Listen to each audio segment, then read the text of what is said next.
Ce webinaire sur le pilotage de la performance au XXIe siècle, comment casser les silos, faciliter l'analyse de la donnée, traiter la donnée en fait. On va se présenter d'abord. Donc, je suis Cécile Desjardins, je suis directrice de projet au sein du cabinet Intis, qui est spécialisé dans le pilotage de la performance. Donc, j'ai 6 ans d'expérience en contrôle de gestion, puis depuis 10 ans, j'accompagne des projets opérationnels et financiers pour les entreprises, toujours sur les solutions IBM Planning Analytics. Donc, j'ai le plaisir d'échanger aujourd'hui avec Nathalie, que je vais laisser se présenter. Bonjour, donc je suis ravie d'être parmi vous aujourd'hui. Je m'appelle Nathalie Bouquet, j'ai 20 ans d'expérience dans des fonctions financières, informatiques et supply chain et j'accompagne les entreprises de manière opérationnelle dans le pilotage de projets principalement et la conduite du changement. Merci Nathalie. Donc aujourd'hui, on va parler pilotage de la performance. Donc on va faire cette présentation en plusieurs étapes. D'abord, on va voir pourquoi on pilote la performance. Ensuite, quelles sont les bonnes recettes pour le faire. Et puis, on aura un petit échange ensuite sous forme de questions-réponses. Donc, on va commencer par le pourquoi. Pourquoi piloter la performance? Aujourd'hui, il y a un afflux de données dans l'entreprise.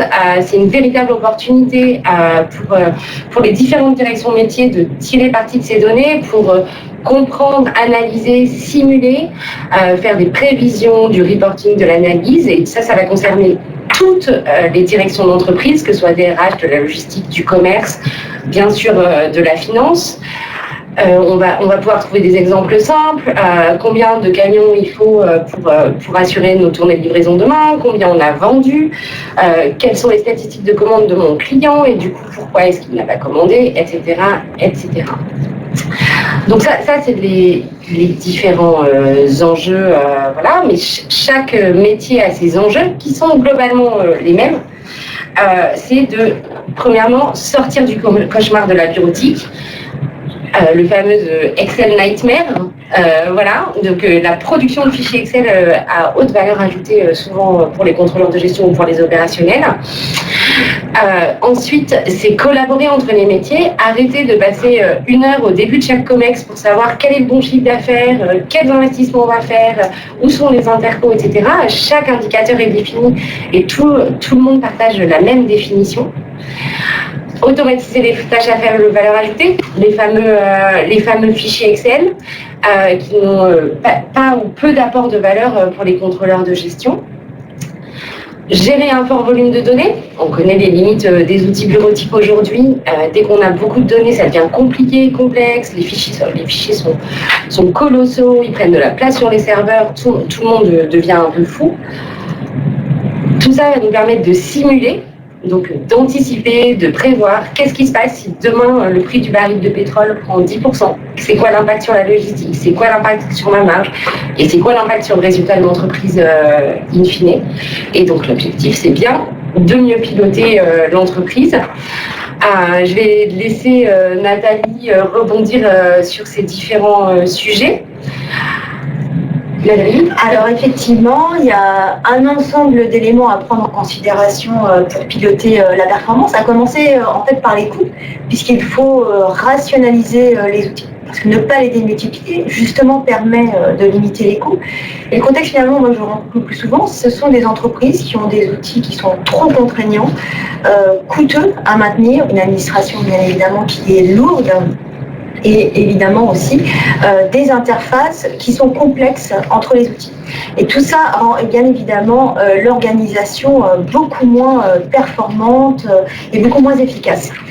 On se rend compte aussi que trop souvent, les entreprises, elles empilent les outils sans en supprimer, sans en remettre en cause, et l'installation ou simplement l'évolution d'un outil engendre des effets de bord qui sont très importants, qui fait que l'ensemble ne fonctionne pas correctement. Autre élément à prendre en compte, le gain de temps, le confort, l'analyse. À titre d'expérience, dans une PME, lorsque j'avais mis en place un logiciel de BI, j'étais passée en fait d'un temps de production de reporting d'1 semaine à une demi-journée. Alors là, évidemment, on peut vraiment parler de gain de temps, de confort, mais aussi du temps en fait pour analyser. Donc on passe d'un travail quantitatif finalement à un travail qualitatif. Donc finalement ce travail il est beaucoup plus motivant, il est plus intéressant. Et puis surtout la restitution aux destinataires finaux, elle est beaucoup plus rapide. Donc finalement tout le monde est gagnant dans cet échange. Le dernier point, ce sont bien évidemment des données qui vont être sécurisées, partagées, fiabilisées. On se retrouve vraiment parfois dans des scénarios compliqués, notamment lorsque plusieurs collaborateurs vont travailler sur un même sujet et vont obtenir un résultat différent, hein, comme tu disais tout à l'heure, ou un collaborateur qui a 20 ans de maison et qui démissionne et qui part bien évidemment avec tout l'historique dans la tête. Ça, c'est vraiment compliqué. Et le fait du coup de partager un même outil, c'est supprimer ce type de risque. Donc finalement, l'essentiel, c'est bien d'avoir un seul outil qui va être partagé, sécurisé, qui va être fiable et qui va perdurer dans le temps. Merci Nathalie. Vous allez voir des petits sondages apparaître sur la gauche. N'hésitez pas à y répondre, ça va nous aider. Donc là, on a dit pourquoi on pilotait la performance. Je pense que la plupart des gens qui sont à ce webinaire sont conscients que c'est un véritable atout pour l'entreprise. Mais on va dire maintenant nos bonnes recettes. Enfin, en tout cas, l'essentiel de nos bonnes recettes. Donc avant de démarrer, nous ce qu'on vous suggère, c'est de réfléchir à votre besoin, tout votre besoin. C'est-à-dire que souvent le sujet vient d'une seule direction, les RH, la finance, la logistique. Et finalement, on se rend compte qu'on a beaucoup de demandes au sein de l'entreprise, donc il va falloir autant que faire se peut, anticiper les besoins futurs et de façon à bâtir une plateforme qui soit évolutive dans le temps. Donc il va falloir réconcilier les besoins du top management et les besoins opérationnels. Souvent, ils ne sont pas du même ordre. Hein. Les besoins opérationnels sont très pragmatiques, on concerne une fonction en particulier, que ce soit la RH, la supply, le marketing, toutes les directions finalement sont concernées. Et les besoins du top management, on est plus sur des besoins de corps modèle, de définition de KPI, d'alerte, de simulation de scorecard, le même exemple que le baril de pétrole tout à l'heure. Qu'est-ce qui va se passer dans l'entreprise? Et le tout, c'est d'adresser ces différents sujets et de construire une solution qui convienne à tous. Je te laisse l'exprimer. Exactement. En fait, ce qu'on remarque surtout, c'est que les entreprises, en général, raisonnent d'une certaine manière, c'est-à-dire qu'elles raisonnent un outil égale un besoin. Ce qui fait qu'elles oublient complètement leur environnement, les connexions avec les autres métiers d'entreprise. Et puis surtout, on va y revenir plus tard, elles veulent souvent aller trop vite. Et elles ne sollicitent pas ou peu les interlocuteurs clés, que sont notamment les opérationnels. Quand on prend par exemple un logiciel de BI, il n'est pas exclusivement dédié au contrôle de gestion. Ce sont d'abord les contrôleurs de gestion qui sont au service des opérationnels et non l'inverse. Et là, c'est à eux aussi de s'intéresser à ce que font ces opérationnels et comment ils le font. Et là, effectivement, ils vont pouvoir aborder l'ensemble des besoins et, in fine, ils vont réaliser des analyses qui vont être beaucoup plus pertinentes. Donc finalement, la recette idéale, ce serait une dimension véritablement collaborative avec des services qui travaillent réellement entre eux en ayant un raisonnement plutôt axé détaillé pour les opérationnels et très synthétique pour le top management. Super, merci Nathalie. Donc on a réfléchi à tout son besoin. Maintenant qu'on a son besoin, on va réfléchir aux étapes d'après. Et on va dans un premier temps se laisser des délais raisonnables. Un projet ne va pas se monter en 2 jours. Enfin, Nathalie reviendra sur les différents sujets un peu plus tard. Mais ça va pas, en 2 jours, ça ne va pas être possible. Ensuite, on va réaliser sa cartographie applicative. Finalement, est-ce qu'on a besoin d'un nouvel outil? Est-ce que les outils qu'on a aujourd'hui peuvent faire le job? On va prioriser les sujets en fonction des besoins de l'entreprise et des priorités stratégiques de l'entreprise. Et on va constituer la bonne équipe. Et ça, c'est vraiment essentiel. Donc, Nathalie, je vais te laisser développer ces différents points. Oui, je vais un peu les développer un peu parce qu'ils sont un peu tous liés, en fait. Donc, c'est sûr, on va peut-être un peu se perdre dans les slides. En fait, le point qui est vraiment crucial, c'est de prendre son temps. Il faut accepter de perdre du temps en amont pour en gagner énormément par la suite. Donc, prendre le temps, c'est quoi? C'est se questionner, consulter en interne, faire participer les opérationnels, tous les interlocuteurs clés, les projeter dans l'avenir, anticiper les besoins aussi, pour bien réussir un projet, si tant est qu'il y en ait un. Et effectivement, ce qui va être notamment important, c'est d'évaluer vraiment le besoin, dans quel but, quelles vont être les priorités. J'ai une anecdote notamment d'un directeur général pour qui j'avais travaillé, qui mettait tout le temps la pression sur les commerciaux. Et en fait, il nous quittait complètement une partie qui est importante, c'est-à-dire que le fait de piloter sommairement les coûts de revient, les coûts logistiques, la gestion des stocks, ça s'avère finalement catastrophique pour l'entreprise. Donc en fait, le besoin, il faut le prendre dans sa globalité, le penser vraiment plutôt à 360 degrés, donc vraiment de manière transversale pour pouvoir réussir son projet. Ensuite, point important, monter l'équipe. Monter les équipes, c'est surtout trouver un pilote interne qui va être capable de fédérer et de faire adhérer le plus grand nombre. Effectivement, il n'y a rien de pire, tu as dû le vivre, j'imagine, des équipes internes qui ne comprennent rien au fonctionnement de l'outil, à quoi il va servir, ils en ont une vision extrêmement floue. Et ça, vraiment, pour démarrer un projet, c'est pas l'idéal. Ensuite, bien entendu, l'entreprise va devoir se faire bien accompagner par un cabinet externe qui va être un intégrateur, de préférence spécialisé, qui va aborder les aspects métiers et les aspects techniques, avec évidemment toutes les phases de développement, de recettage, de mise en production, sans oublier la très précieuse documentation qui va permettre de conserver l'historique des connaissances sur l'outil. Bien sûr, le cabinet, il va faire preuve de pédagogie. Il va être là pour faire un accompagnement sur mesure. Pourquoi ? Tout simplement pour s'adapter aux méthodes de travail de l'entreprise, à ses process, à sa culture, parce que c'est un vrai changement, une vraie conduite de changement en fait. Voilà ce que je peux en dire. Et enfin, dernier point qui est vraiment important aussi, c'est que quand on parle d'accompagnement sur mesure, bien évidemment, il n'est pas du tout question de reproduire l'existant à l'identique. C'est vraiment une très belle opportunité pour les entreprises de remettre à plat l'organisation, de remettre en cause la cartographie du système d'information et de faire tout un travail en amont qui consiste notamment à retraiter les historiques, à se questionner sur les référentiels, puisque on le sait tous, sans analytique, on ne peut pas mettre en place un outil de PI. Donc ça, c'est vraiment des points importants.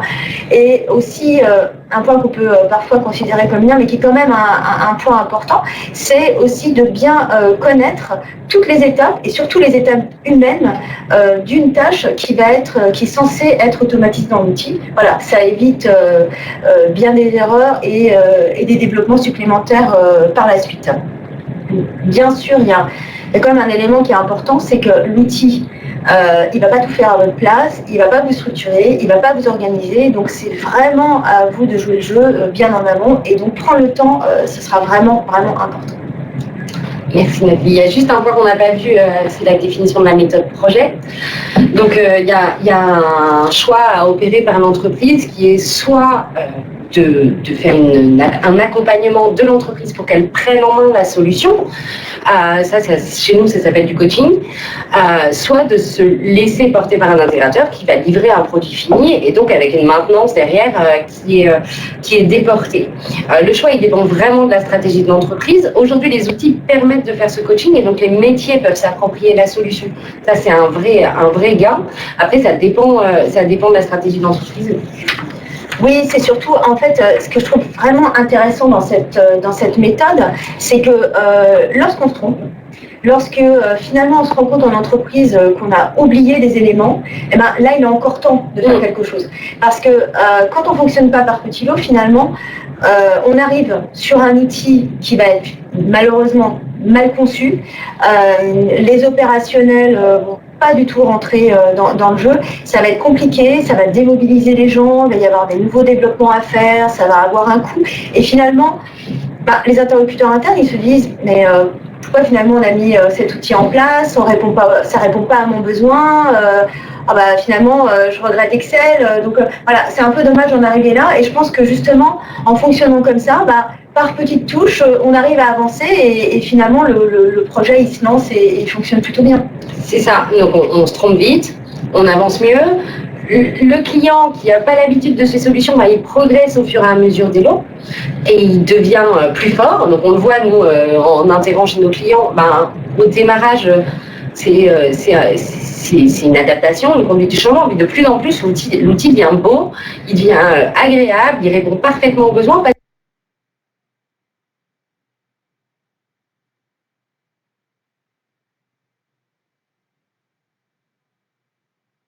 Que le client a aussi compris ce qu'il pouvait faire dans l'outil. C'est un vrai changement de façon de faire.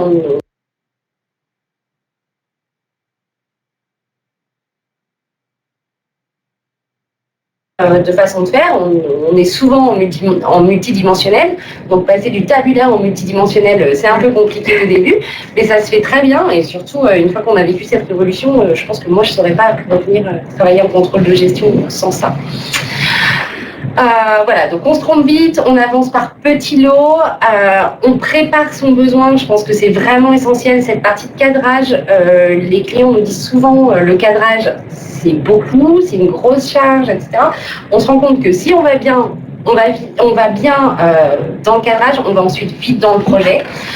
C'est essentiel, on met de l'huile dans les rouages, les besoins avancent plus vite, la solution se déploie à toute allure.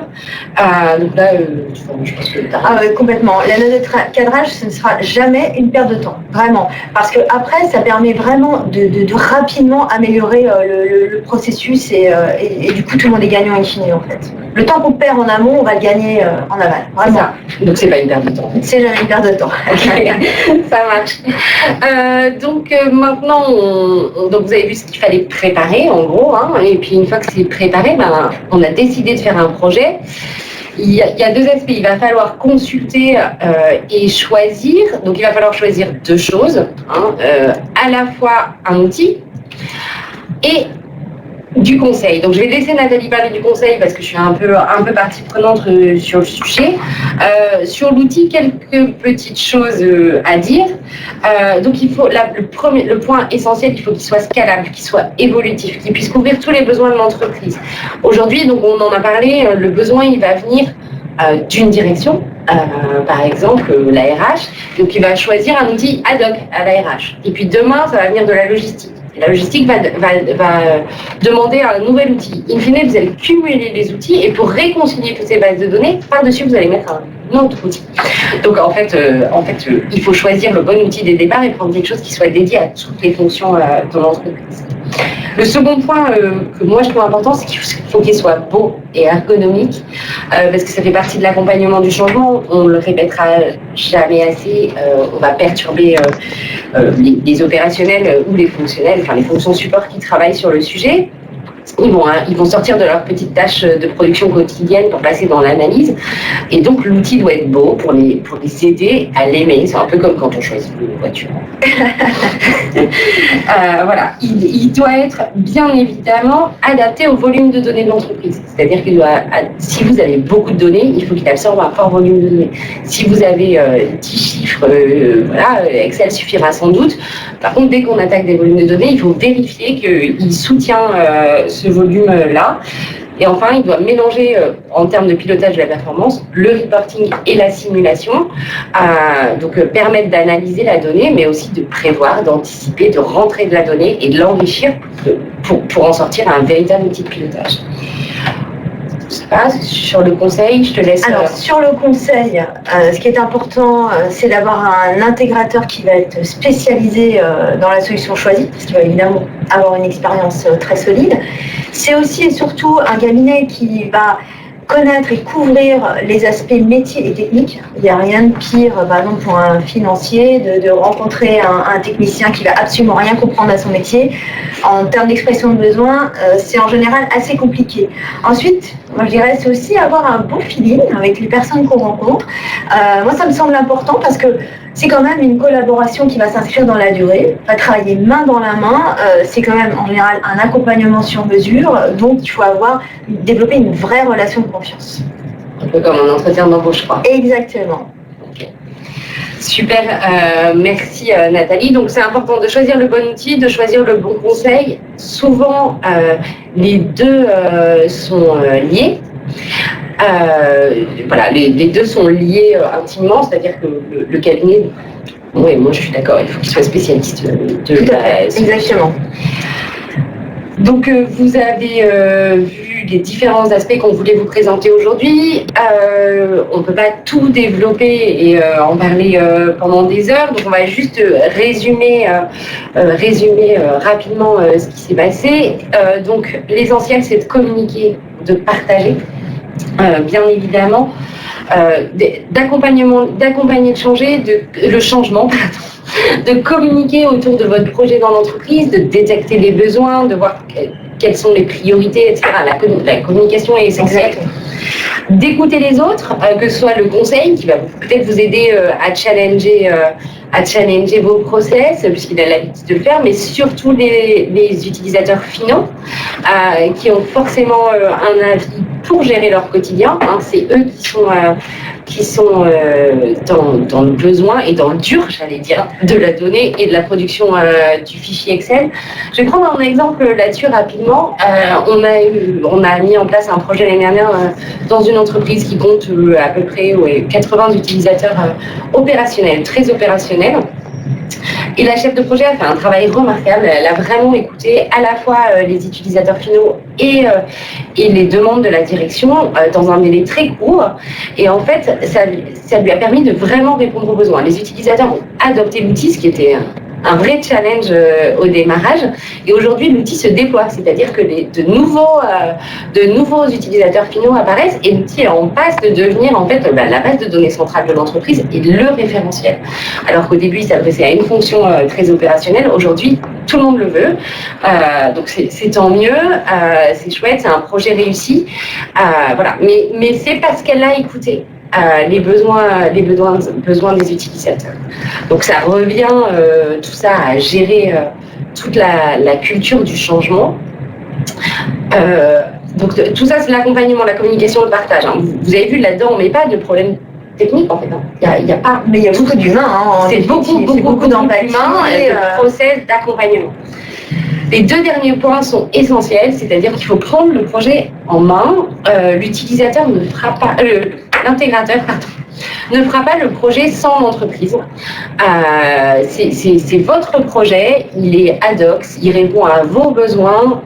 Il n'y a pas deux entreprises qui calculent les big data de la même façon, donc il ne faut pas demander à l'intégrateur de calculer les big data, ça ne fonctionne pas. Il n'y a pas deux entreprises qui pilotent de la même façon, il y a des cas d'usage qui sont partagés et sur lesquels l'intégrateur pourra vous accompagner sur des pratiques vues ailleurs, des accompagnements. Mais par contre, c'est à vous de prendre le projet en main. C'est aussi à vous et à l'intégrateur de documenter et formaliser, de ne pas perdre l'expertise. C'est vraiment essentiel. Ce projet, il a eu des raisons d'être fait. Il a été fait à un instant T et la doc, c'est vraiment essentiel. Si quelqu'un s'en va, il faut que le projet puisse survivre. Voilà, Nathalie, tu as quelque chose à... Je dirais juste aussi que dans le choix en fait de la collaboration avec l'intégrateur, c'est aussi de définir quel est le niveau de maturité finalement de l'entreprise pour se dire est-ce que effectivement l'intégrateur va prendre l'essentiel en main et l'entreprise va se laisser driver, ou bien finalement il va y avoir un pilote, comme tu donnais l'exemple tout à l'heure, qui va être en capacité de prendre en main le sujet et de faire adhérer le plus grand nombre en interne. Ça, c'est vraiment, comme je le disais précédemment, c'est vraiment une question de maturité de l'entreprise. Puis parfois, il y a un projet qu'ils ne vont pas prendre en main au démarrage, et puis que finalement, dans un futur projet, le cabinet va être un peu plus secondaire, et puis l'entreprise va un peu plus prendre la main. Ça, c'est vraiment des choix qu'il faut bien définir en amont, en fait, pour que tout le monde sache exactement quel est son rôle dans ce projet. Merci Nathalie. Donc on a dit ce qu'on voulait dire, à peu près sur notre expérience. Si vous voulez aller plus loin, on vous propose un livre blanc qui est téléchargeable au lien qui s'affiche. Vous pouvez aussi nous écrire pour prendre des renseignements. On va maintenant vous laisser vous exprimer et nous poser toutes les questions que vous souhaitez.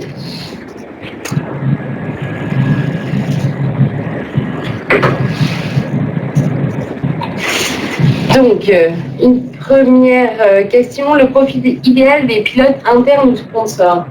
Je sais pas, tu vois. Profil idéal, à mon sens, mais ça c'est vrai qu'on a déjà dit pas mal de choses dessus, c'est d'avoir quelqu'un qui va être à l'écoute, autant que le cabinet externe finalement, qui va avoir de l'empathie, qui va s'intéresser aux interlocuteurs en interne qu'il va avoir dans les différents métiers et les différents services. C'est là la meilleure méthode finalement pour bien prendre en compte toute l'expression du besoin. Oui, c'est ça, donc tout prendre en compte, mais il faut aussi qu'il soit capable de prendre des décisions. Oui, prendre des décisions. On n'est jamais seul parce que c'est jamais facile au nom de tout le monde. Mais c'est là aussi que le cabinet il va jouer un rôle important de conseil et puis il va faire aussi profiter de ses expériences passées parce que comme tu disais tout à l'heure, on reproduit finalement assez facilement à moins d'être vraiment dans une niche très particulière. Mais en règle générale, les expériences passées du cabinet vont forcément profiter à ce pilote. Donc oui, il va être accompagné de toute façon, il ne sera jamais seul parce qu'il y aura un comité de pilotage. Et donc finalement, c'est vraiment un travail collaboratif. Merci. Alors, la plus grande clé de succès d'un projet, eh bien, je pense qu'on l'a pas mal déjà dit. C'est l'écoute. Ouais. Écouter, préparer, anticiper, vous enthousiasmer aussi parce que ça va révolutionner. C'est chouette un projet. C'est chouette. On va changer nos métiers. Donc passer, comme on dit souvent, du contrôleur de gestion au pilote de la performance. Donc accompagner les opérationnels, travailler beaucoup plus dans le concret, dans l'analyse de données et arrêter de compter des chiffres toute la journée. Je me souviens d'une DAF qui disait je comprends pas, mes contrôleurs de gestion, ils s'en vont tous, ils ont, enfin voilà, c'était un grand nom et je lui disais bah oui, au bout de 2 ans, ils continuent à saisir des tableaux Excel. Et donc ils ont tous fait des grandes écoles de commerce et ils saisissent des tableaux Excel, ça les intéresse pas. Donc ils s'en vont, ils ont pris le nom. Voilà. C'est surtout que quand on est uniquement dans la production et qu'on n'a pas de temps pour l'analyse, on passe à côté de l'essentiel en fait. Hein. On n'a rien pour piloter, on ne peut pas prendre des décisions, on n'est pas dans l'action, donc c'est compliqué. Finalement, simplement produire, en face de nous, nous n'avons pas que des financiers. On a aussi des personnes qui travaillent dans des services marketing, communication, les achats, etc. Les problématiques de marge, ça ne parle pas nécessairement à tout le monde. Donc il faut savoir aussi les interpréter, les analyser et les aider à piloter. Et puis le fait de les analyser, ça permet aussi, et notamment au contrôleur de gestion, de poser les bonnes questions et qu'il y a un véritable échange. Et finalement, on gagne énormément de temps après quand on a des budgets, des prévisionnels, quand on fait des simulations, parce qu'on comprend le business, on est vraiment partenaire en fait, on est vraiment dans l'action. Donc c'est ça qui est intéressant. On a complètement dévié de la question. Donc, le facteur clé de succès, c'est l'écoute et l'enthousiasme. Est-ce que vous avez d'autres questions? Non?